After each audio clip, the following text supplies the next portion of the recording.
Ultimate Deck Podcast. Need a show about outdoor living? This is where it's at. With your hosts, Shane Chapman and Way Laurent. Thank you for tuning in. Now let the show begin.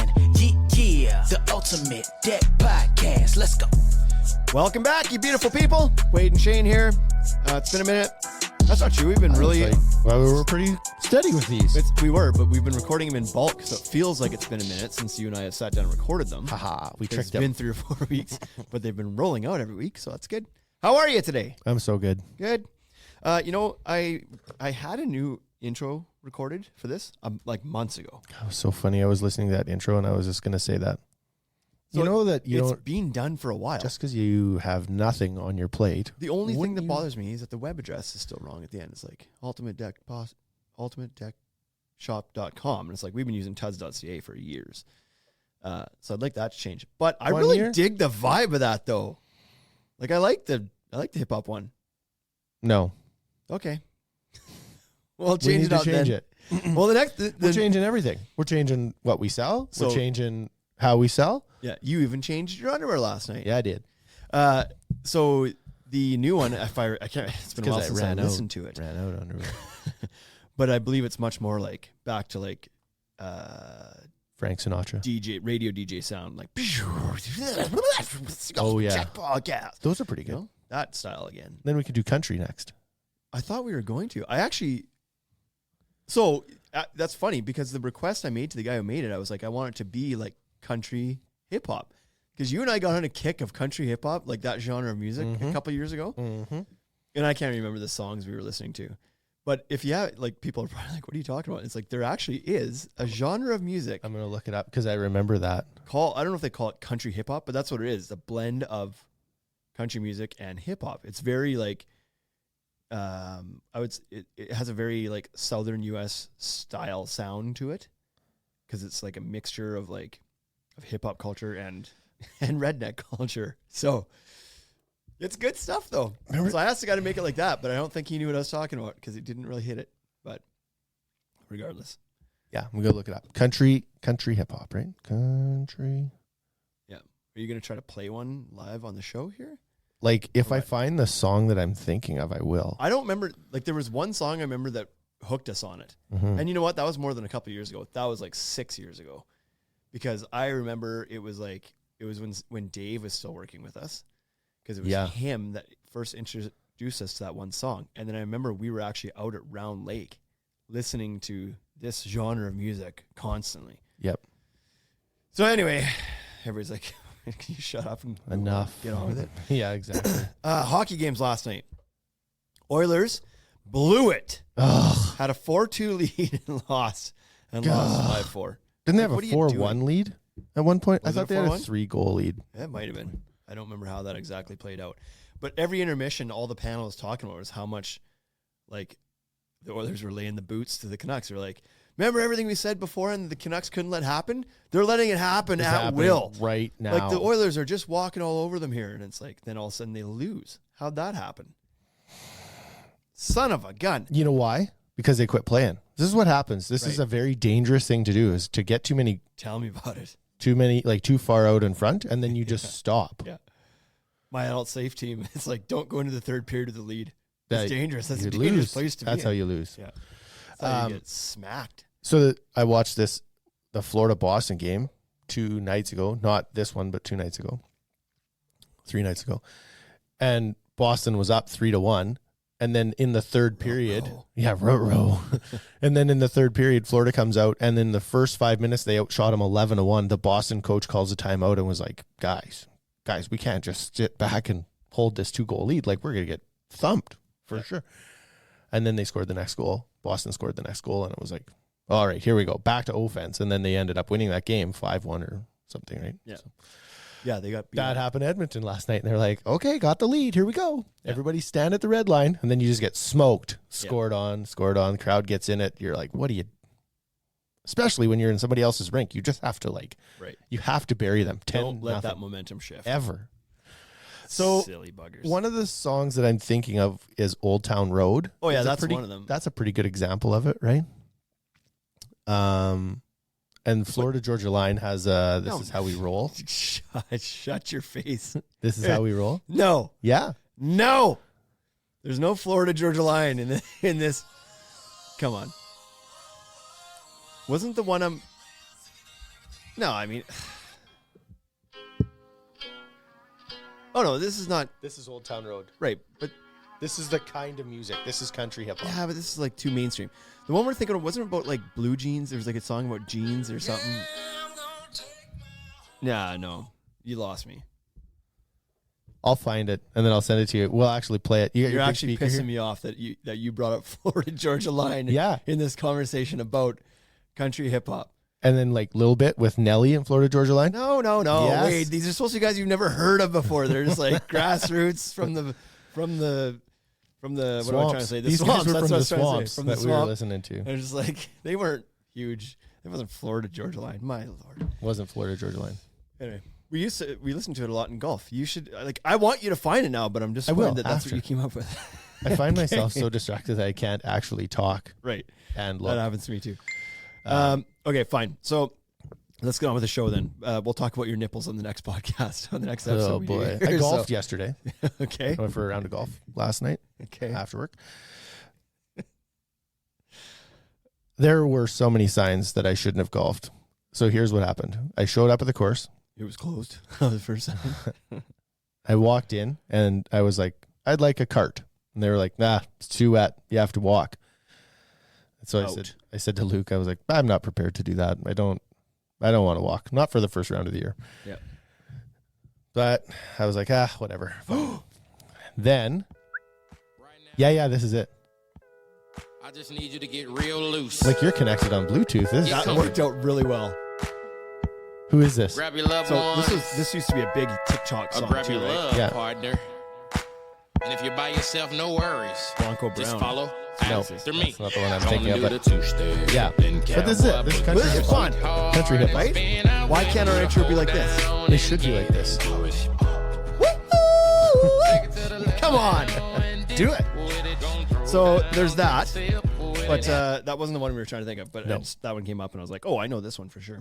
So I get back to my truck. I pull my golf bag out and Liz from the WRLA had bought me a bottle of gin and it was in my golf bag. And I saw the one towel was in my bag and I was like, oh, I want that towel so that I can clean my clubs after I shoot. Grabbed the towel, pulled it out of the bag, and I had wrapped that bottle of gin in the towel. I forgot about it.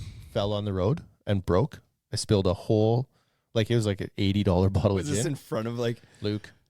no, but like nobody from the club saw this happen? No. He's like, get Could you imagine? get out of here. It's like you're not allowed to bring your own alcohol. It's like I bring a 40 of gin. It's like, so I had it in my golf bag because I was in Edmonton and that was the safest way to travel back with it. So no cart. I broke a bottle of gin on the counter and then I only had one shoe in my golf bag. So I played golf yesterday barefoot. Shut up. For real. Well, what shoes did you wear there? I had sandals. I just wore like flip-flops. And so I wore the flip-flops while golfing and then I would take them off, hit my shot, put them back on, walk. And so I was so nervous I was going to have like a blister on the inside of my foot from wearing sandals. Oh man, that's Anyways, comes in threes. dedicated. So there was all three of them. Dedicated. Shot an 81. Luke was like, there's no way you actually shot that. I was like, yeah, I really did. So then we went through the card and he was like, well, look at that. I thought you're just such a mental midget, like walking and broke that bottle of gin and no shoes. He was like, I thought you were going to shoot 110. Yeah. So Turns out by not having no shoes, it took your mind off of your swing and everything else. And you're just like, I just had to worried dig about your feet, which is the easy part. Like just stand there, my grippers. I just had to dig the grippers into the ground. claw your little toes in. So That's funny. Okay. So today's episode is going to be about how to build the most budget-friendly composite deck. And what a great topic. yeah, we're 240 episodes in damn near, and we've never done this kind of thing. And so what we're going to do is go through each kind of component of a deck and talk about what a good budget selection is for that piece of the deck. Now this is not how to build a deck on as little money as possible. There's no pallets involved. There's no junk product involved. This is how do you build a good composite deck with good products that are budget friendly to keep the overall cost down, but not build a piece of shit. The song is called Backyard Lullaby. Yeah. It absolutely is. That's the song. That's funny. As you were talking, I was like, I'm going to That's sleep so right funny. now. And then I I'll was like, pull it wait, up because I'm connected. Backyard Lullaby is the song. 100. Yeah. It has nothing to do. I'm going to start laughing like Bert Kreischer here. Yeah. It has nothing to do with Jeans or Yeah. none. No, but here's why I thought it did. Because the guy's name is Demon Jones. Yeah, denim. Denim jeans is what was in my head. Demon Jones. Yeah. And I remember when Dave first was telling us about this guy, we're like, I think he was saying maybe it's Demon Jones. And I kept thinking he was saying Denim Wrong. Jones. Yeah. And so Denim Jeans was always like in my head when that guy's name comes up. Yeah. And so I was like, is there something like jeans? No. No, it's not. Oh, man. Okay, let's play this for the folks here and see if we can get a little action with this. Oh, yeah. Such a good song. I don't even want to talk over this one.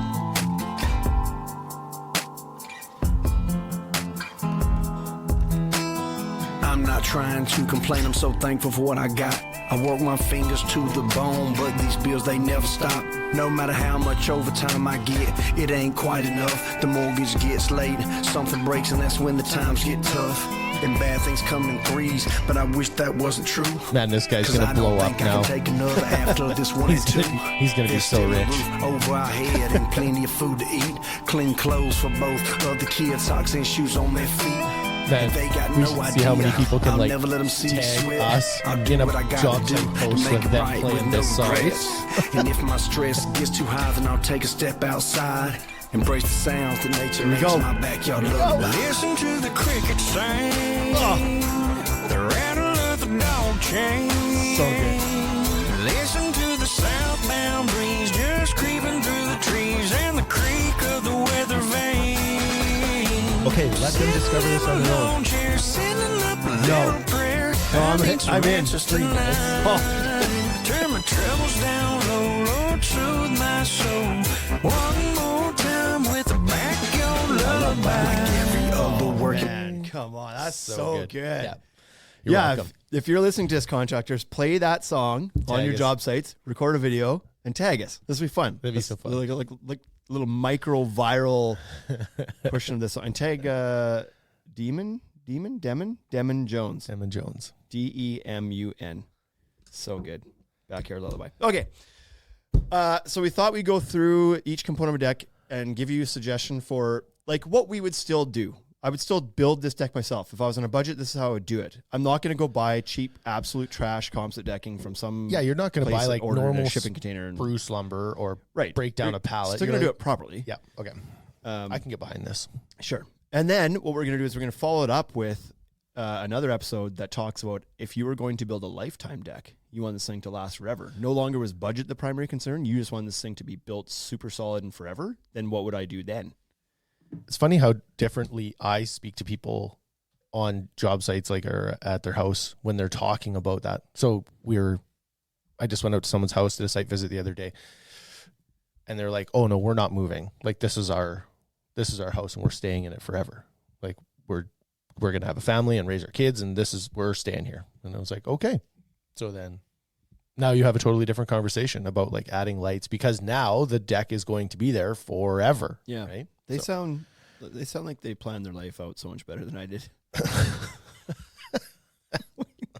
We got our dream house. We're going to be here forever. Now we're going to start a family. If you do it the other way around, you can't ever get to the dream house part. You just fill your shitty house up with all sorts of kids. And you got no money left to go get that nice house. Yeah. I'd like to gain a little bit of money for a down payment. You can't. We eat all our down payments Yeah. every day. Yeah. Man, I think you're going to have to really consider poaching when your boys turn 13. Right? There's a lot of jackrabbits around my place. So Wyatt We're right going to now, start eating wild rabbit. Wyatt, yeah, you should. Jackrabbits. Wyatt's 10. Man, he eats. Can he eat? So the other day we were in Edmonton and he ate a foot-long sub. He's 9 years old. 10, yeah. Foot-long sub. finished it, and then looked at me and was like, do we have any other snacks in the cooler? And I was like, dude. Oh man, look at that. I was like, dude, you just had a foot-long sub. Like, you're 9 years old. He's like, yeah, I'm hungry. And then he ate a bag of chips, and then he had a banana. I was like, oh, boy. So as the people start to grow, anyways, you're going to have 3 boys. It's going to be a lot.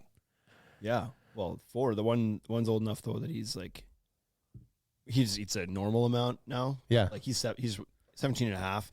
He eats like what an adult would eat. Yep. So it's expected. You're like, now you just plan for that to be adult size plate now. It's graduated from the mini plates. Anyway, we're 15 minutes in. We've tried to get this going a couple times. Here we go. Okay, so we're gonna go through what the components we're calling footings, the framing, the decking, the railing, the stairs, and then I brought in categories of lighting, shade, kitchen, and water management. But those are more going to be on the lifetime stuff. But in the event that somebody building a budget deck absolutely needs to add these things, then we're going to give some direction on how to save some money with those things too. So here we go. Footings to build a budget deck. Now, some people are going to push back, and some contractors are going to hear us talk about this and be like, that's not the right thing to use for a deck. Fair. But in our markets, Depends where you are. what we're suggesting is completely code compliant and fine to do. Yep. So if you're on a budget and you're going to, as opposed to pouring big concrete pile footings or using gigantic helical screw piles, which is the correct way to build any deck, you do have the option here, as long as your deck is under 6 feet tall in the cities and under 2 feet tall in some of the other, like Moose Jaw and some other areas, required under 2 feet tall. So check your local codes. But you can use, you don't have to put a pile into the ground necessarily. So if you're going to go that route, typically we would sell people a slab and what's called a GH leveler. So an adjustable footing that can, with basically a plumbing wrench, you can adjust. It's on a threaded rod, and you can adjust the height of the deck when the ground heaves or settles due to frost or just settlement or whatever. Yep. So that's a good budget way to do it, because a GH levelers, it's with the leveler and the slab, you're talking like $30-$40 all in for each footing, versus a proper helical pile of 400. Yeah, and this is the concept that happens here is you just decide that the deck is going to move and you allow it to move, and you accommodate for that by making the support adjustable. So it's like, that's okay. The deck will move. And then what you should do, I intend for that to happen, is adjust it. And then adjust. You should be out there maintaining it. This one has maintenance to it. Yep. Nobody does until it's so really out of whack that it's like, well, I have to now because I can see that it's out of level. But really, technically, you should be out there and checking it a few times a year and adjusting it. And especially in the new homes, when you do this, you'll have to do it within the first 6 months because it'll settle. Yeah. You have disturbed soil, and so anyways, it's allowed here, and it's a budget friendly way to do it, and it still provides all the strength and support you need. Yeah. Yeah. The issue with this solution isn't that these options can't bear the weight. There's no wind uplift protection. So if you're in a high wind area and the deck is higher up, which is generally why they say over 2 feet or 6 feet, depending on the place, then you don't want to use these. The other option is to use the Pilex screw piles. And so Pilex screw piles they're 50 inches, about 48 of it goes into the ground. Yep. They do have extensions to go deeper if you want, little 2-foot extensions that could go on it, but they have a small helix on them, just a 6-inch helix. As opposed to the bigger ones that generally are 10, 8 to 12, I'll say. Yeah. And these are much lighter duty, way lighter, way lighter duty than a big proper helical pile. But again, they're $40. They twist into the ground. You can rig them up to give you some wind uplift resistance on them too. So they might be a better solution in some applications. But either way, these are going to give you a budget friendly way to put a footing under your deck. Yeah. So the framing. When you get to the framing, there's no secret to this. Just use your everyday pressure treated framing. In our market, that's SPF, spruce pine fir. In some markets, it's hemlock. Whatever it is in your market, it'll be the most budget friendly framing solution for your composite deck. I should mention too that this is, I kind of alluded to, but maybe didn't say it specifically, but this is for a composite deck, because you could build a cheaper deck if you go all wood, but that's not what we're doing here. Yeah. We're going for maintenance free-ish, low maintenance. Maintenance free-ish, yeah. So treated framing is the solution here. There's not really an alternative to that. That's going to be your lowest cost option. Now, you do have the option of taping the framing if you want a little bit of extra longevity, but that's going to cost a little bit more, about $1 a square foot. So it's really insignificant cost and the whole thing. I think it's a good idea, even on a budget deck, to add the joist tape or a deck frame coating of some sort. Fastmaster's got their new one out that paints on. It's a little bit less money than using the tapes. So I still think that's a good idea, even when you're building a super budget deck, because it's going to help your deck last a lot longer. Therefore, it's still a good idea even when it's budget. Yep. So, yeah, because your composite, like the composite, it's all plastic. It's just it doesn't absorb any water. It doesn't help dissipate any of the moisture that lands on the deck. It all ends up in the framing. yeah. And so you just accelerate the rot of the framing if you don't take some measure to stop that water. Not required anywhere, just a good practice. And then the decking. So this one's always tricky, and we just finished doing an episode a couple weeks ago about how to identify really bad composite decking, really shitty composite decking. Yep. And so we're absolutely not suggesting that you go find the cheapest composite decking out there, because there's a lot of trash. But what you can do in this case is find a really good brand of composite decking that has a budget board, because they all do. Most of them do. Yeah. So, in this category, at least from what we offer in this market, I would say that Everlast Infinity Line or Fiberon Good Life are two really, really great budget options. Fiberon Good Life used to be our number, like still is. There's no used to be. I just expect that this might start to shift. Fiberon Good Life used to be, or is, our most, our highest, what am I trying to say? Our best selling. It's like most lineal footage budget board. Runs through the store. Yeah. Best-selling board, period. Yeah. But it happens to be a budget board. So that Fiberon Good Life Cottage color is a rocket. It's just a light gray, no variegation. Sell a ton of it.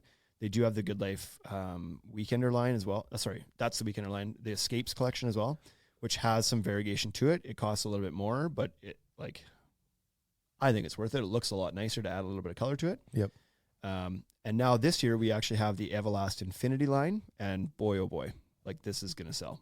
Yes, it will. Because you get the really pretty variegation colors at a price point less than the Fiberon Good Life solid colors even, and less than the Trex Enhance solid color. About the same price as the Trex Enhance solid colors. Correct. So about the same price, and you get these beautifully variegated boards, really nice embossing to it. The rep was actually just here 2 days ago, and he had showed us pictures of some actual installs that were done, must have been in Calgary. Yeah.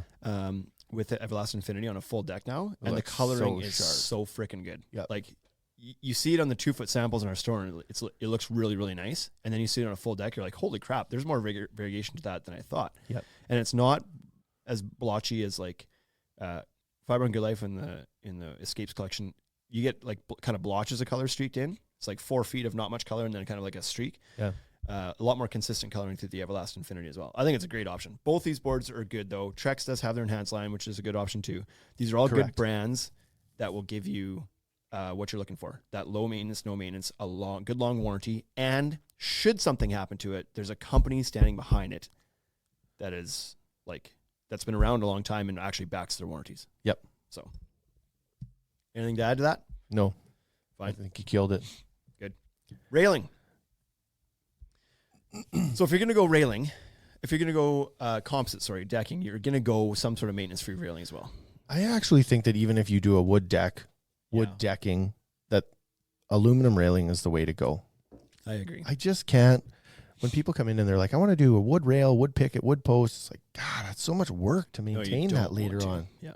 You're just trying to save a little bit of money. Yeah. And it's like, so much time to take care of that. Yeah. So railing, I would still suggest going aluminum. I know in the US, aluminum is the underdog to composite railings and even steel railings, iron railing. But really, it's the dominant player in the Canadian market for sure. And so we carry a lot of aluminum rail. We stock 3 brands between Regal, Ideas, Vista Railings, and Fortress Home Railing. Yep. And Fortress is by far the most budget friendly. It's a good 15-20% less than the other two, and you're not giving up any quality whatsoever. You actually get a longer warranty, 20-year warranty on that product. The powder coating is really thick on it. The posts are thicker than the other two, like the wall of the posts. Yep. I think it's a more unique look. The other two look very similar to each other. One's just kind of like the through post. One's the continuous top rail look. Fortress does technically have both options. Yep. But you're not giving anything up. It's still a really great looking product, but but you save a little bit of money. So Yeah. I think Fast that's a really install, good one. like super fast install. And not even close. Yeah, by far the fastest install of any aluminum railing product that I've seen. Yep.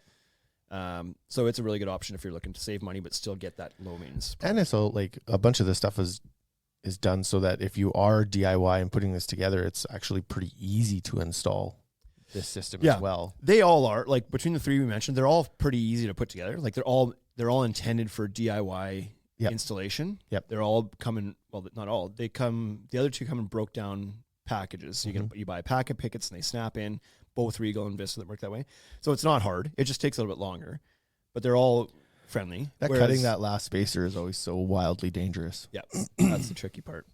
But the Fortress ones, it's a pre-assembled panel. So you just have to cut the panel to length, and the brackets that are on the posts aren't sleeves. They're U brackets. Yep. So the panel drops into it, and then you put the screw through the side in a hole that's already there, and you snap a cap over top. So good. It's just so fast. Yep. Anyway, so it's a really good option. The only knock on that being that it's only available in black and white.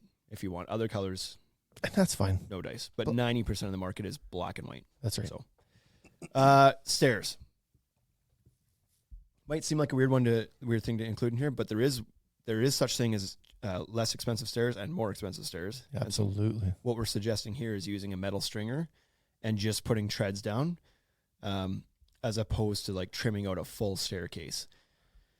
And so All like, that fascia adds up, hey? yeah, you can do just like steel painted stringers from a lot of places, like Pilex has them. We used to carry them. They just didn't sell that well, and they were tough to use because they had weird ridges on them where the bolts are, like the fasteners are supposed to go.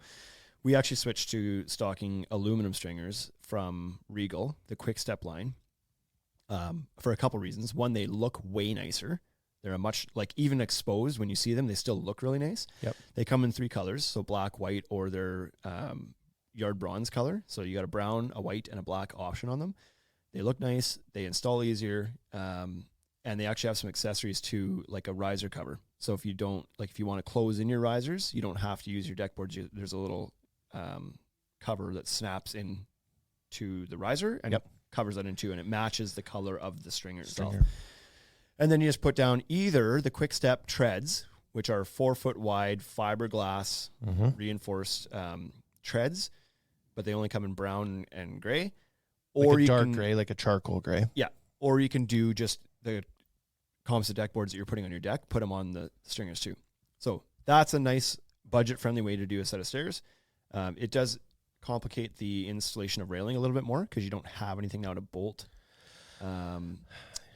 Like there is a system with the Quick Steps treads. Yeah, They've you got have a to, like, system for doing it. Put some inserts in there and plate. But on if the you're just bottom. doing composite decking, you got to rig it up a little bit. But anyway, decent way to do it. Now that's the end of it. There you go. Budget deck. See you next week. Peace. Really, if you're trying to just build a basic budget deck, then you are done at this point. You don't need any of these fancy accessories. But given that when we go to do the next episode about the lifetime deck, we're going to talk about these things, we thought we should give alternatives here too. So lighting, not necessary. Well, that's not entirely true. Some markets do require safety lighting around stairs and whatnot, right? So you might have to have it. That's it. I'm going to lobby the city. Yeah. Safety lighting required on decks. So you may or may not need it, but if you do, you don't have to go with premium lighting necessarily. Again, there's crap product out there too. You don't want to have to replace your lighting later and run, like, nobody wants to do that later. So buy a good brand, but just do it on your stairs. Just do it where it's required, where it's safety concern, if you're trying to do this on the budget. Yeah. There are some, like in our stores, like Fortress has a pretty affordable light package that you buy. Like it's much more affordable than say an InLight, which is a more premium light that we would use. Yeah. But you can get a pack of lights and the transformer and everything for a very reasonable price. You could do a solar fixture on the stairs as well, Or post caps. So there's some options there for sure. And I guess we'll leave it at that. The other option is to do none if you don't need it. Is also very budget friendly. Yep. Unless somebody trips down the stairs and you live in the States and you have to pay to get your ankle casted. Very. And Should have had the lights. That deck just got really expensive. Yeah.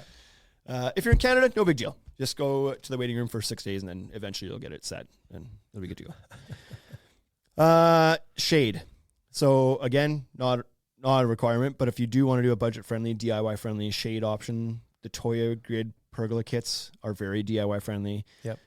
I would argue they're very cost-effective. A lot of people are going to say, like, the hell they are, because the brackets themselves are pricey. When you look at just a box of brackets, and the box of brackets is $200, you're like, holy, like that for that?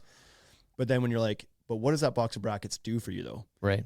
It simplifies the entire thing. You require less lumber to do it, less fasteners to do it. You don't have to pay somebody to build the pergola. You have to do this yourself. In the end, you're saving money.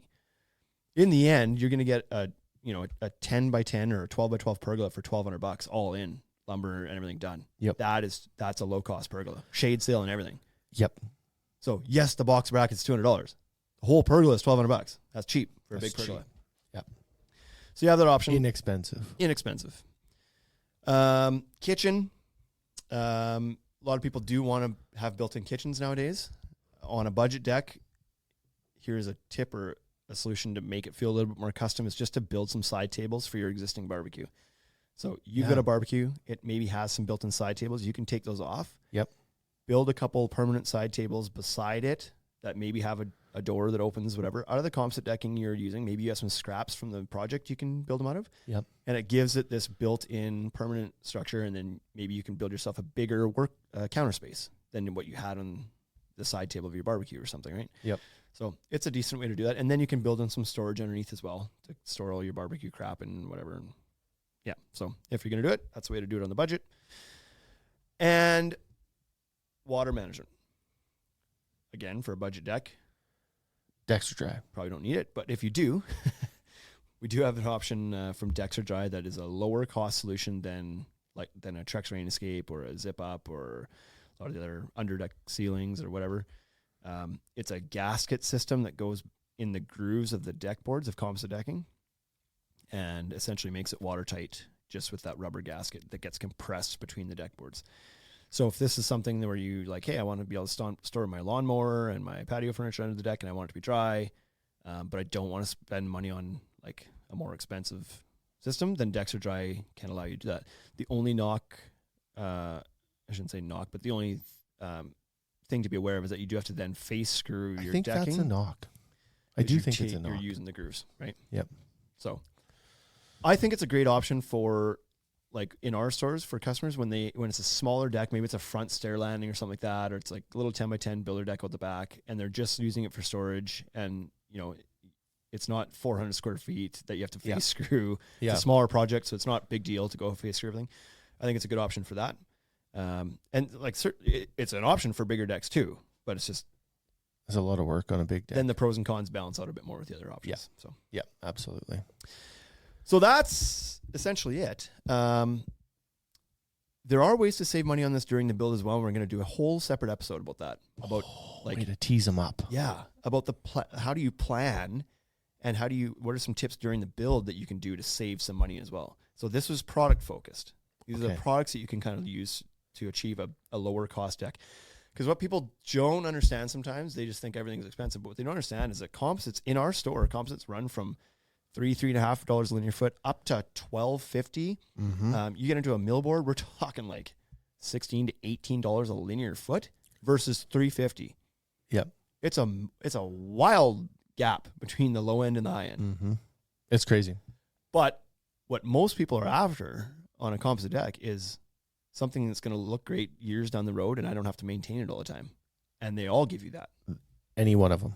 So if you want to do it on the cheap or on the lesser money, we just did it for you. You're welcome. You don't even have to come into the store. You just go on the website and you order what you need now. See? I'm just kidding. Okay, anything to add to that, Wado, or is that? No, I think that's it. Did we cover it? I think it's pretty good. You want us to get on to the next? Might as well. Yeah. Okay. Fine. Good job, Shane. Cheers for good job for a short episode. Okay, we'll see you guys next week. Thanks for tuning in. If you have any questions about the budget decks, shoot us a message on Instagram. Hey, thank you for listening to the Ultimate Deck Podcast. Now you know what we're about. Check the site, come and shop. UltimateDeckShop.com. Hit us right away for sponsorships or tell us if you want to collaborate. Let's go. Check us out on any social networks. Thank you for listening.